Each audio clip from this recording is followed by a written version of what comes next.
Bismillahirrahmanirrahim. Assalamualaikum warahmatullahi wabarakatuh. Alhamdulillah. Alhamdulillahilladzi hadana lihada wa ma kunna linahtadiya laula an hadanallah.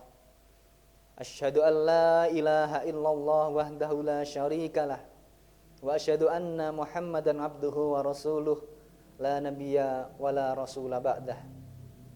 Yaqulu tabaraka wa ta'ala fil Qur'anil Karim. A'udzu billahi minasyaitonir rajim. Ya ayyuhalladzina amanu kutiba alaikumus syamu kama kutiba alal ladzina min qablikum la'allakum tattaqun. Fa inna asdaqal hadisi kitabullah wa khairul hadyi hadyu Muhammadin sallallahu alaihi wasallam wa syarrul umuri muhtasatuha wa kullu muhtasatin bid'ah wa kullu bid'atin dhalalah wa kullu dhalalatin finnar. Allahumma la syahla illa ma ja'altahu syahla wa anta taj'alul hasna idza syi'ta sahla.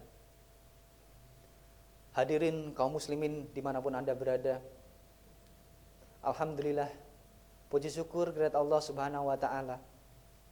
Berbagai macam kenikmatan dan juga kesempatan masih diberikan pada kita, masih menyapa kita, dan juga masih menaungi diri kita. Tentu ini adalah sebuah bukti Allah masih sayang pada kita. Allah masih memperhatikan diri kita. Maka seyogyanya kita sebagai seorang muslim meningkatkan rasa syukur dan juga rasa takwa adalah sebuah keniscayaan, sebuah kewajiban. Karena dengan seperti itu, dengan amalan seperti itu, fa insyaallah Allah pun akan menambah nikmatnya pada kita. La in syakartum la azidannakum wa la in kafartum inna adzabi lasyadid. Seperti disebutkan dalam surat Al-Ibrahim. Jika kalian mau bersyukur akan nikmatku, maka akan ku tambah nikmatku. Dan jika kalian kufur, maksudnya tidak mau bersyukur pada nikmat-nikmat Allah selama ini, maka adab Allah sangatlah pedih. Banyak sudah kita jumpai berbagai macam contoh dari adab yang sudah diberikan oleh Allah. Tidak usah jauh-jauh, di negara kita sudah berapa kali ujian, cobaan, bencana melanda negara ini. Mungkin saja itu adalah sebab bagaimana kita tidak mau bersyukur pada Allah Subhanahu wa taala. Maka hendaknya kita merefleksikan diri kita, mengintrospeksi dan juga bermuhasabah. Semoga Allah mengampuni diri kita.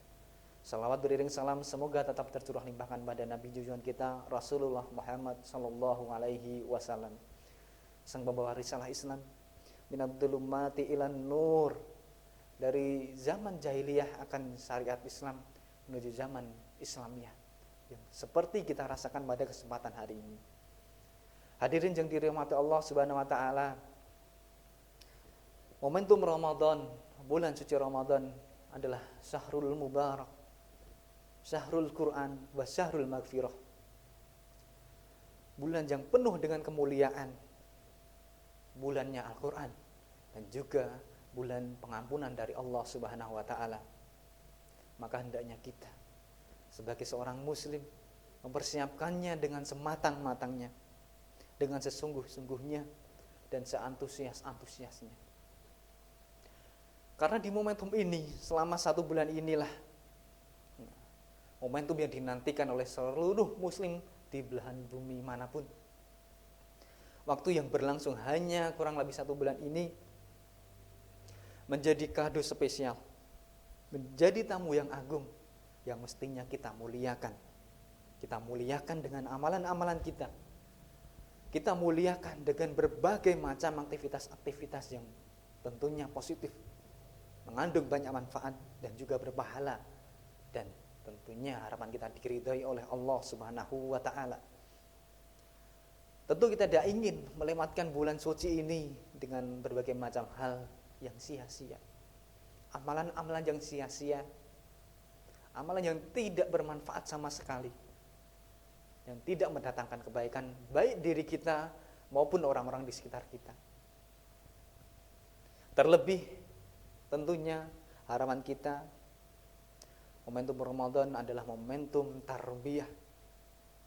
Bulan tarbiyah untuk diri kita dan juga keluarga kita maupun masyarakat kita. Ya ayyuhalladzina amanu qu anfusakum wa ahlikum naro. Wahai orang-orang yang beriman, jagalah diri kalian dan juga keluarga kalian dari api neraka. Tentu ini menegaskan pada kita terhadap diri kita sebagai seorang muslim, hendaknya kesolihan yang ada dalam diri kita, kebaikan yang ada dalam diri kita tidak semata-mata kita peruntukkan pada diri kita. Harus ada yang bisa merasakan manfaatnya. Harus ada yang bisa memberikan pelajaran. Maksudnya adalah bagaimana kita menjadi orang yang baik dan juga mengajak pada kebaikan. Tidak perlu jauh-jauh, kita mulai dari lingkungan keluarga kita. Suami kita, istri kita, anak-anak kita hendaknya merasakan, hendaknya memperoleh semangat, memperoleh bimbingan dari kita. Sehingga momentum Ramadan ini bisa kita pergunakan dengan sebaik-baiknya. Bisa kita manfaatkan diri kita dan keluarga kita menyambut Ramadan dengan sebaik-baiknya. Amalan-amalan yang terus dipompa, berbagai macam kegiatan-kegiatan bisa kita lakukan. Sehingga dengan seperti itu, fa insyaallah Allah tidak hanya memberikan maupun mengumpulkan kita di dunia saja, tapi juga kelak mengumpulkan diri kita dan juga keluarga kita di surganya. Tentunya ini menjadi sebuah harapan dari setiap orang muslim dimanapun berada. Sehingga apa yang menjadi obsesi terbesar kita, tujuan terbesar kita, yaitu ridha Allah Subhanahu wa taala dan dapat dikumpulkan ke surganya, kelak akan tercapai. Sebagai penutup, mengutip perkataan dari Syekh Shalih Fauzan, menyambut Ramadan itu hendaknya dengan mempersiapkan dengan berbagai macam hal yang berbau tentang ketaatan, bukan dengan hiasan maupun seni hiburan. Semoga ini menjadi refleksi buat diri saya pribadi dan seluruh jamaah yang ada, menjadi bahan muhasabah, menjadi bahan introspeksi, sehingga kita bisa menjadi lebih baik lagi, bisa menjadi pribadi maupun individu yang lebih bertakwa pada Allah Subhanahu wa taala. Billahi taufiq wal hidayah. Nasrum minallah wa fathun qarib. Wassalamualaikum warahmatullahi wabarakatuh.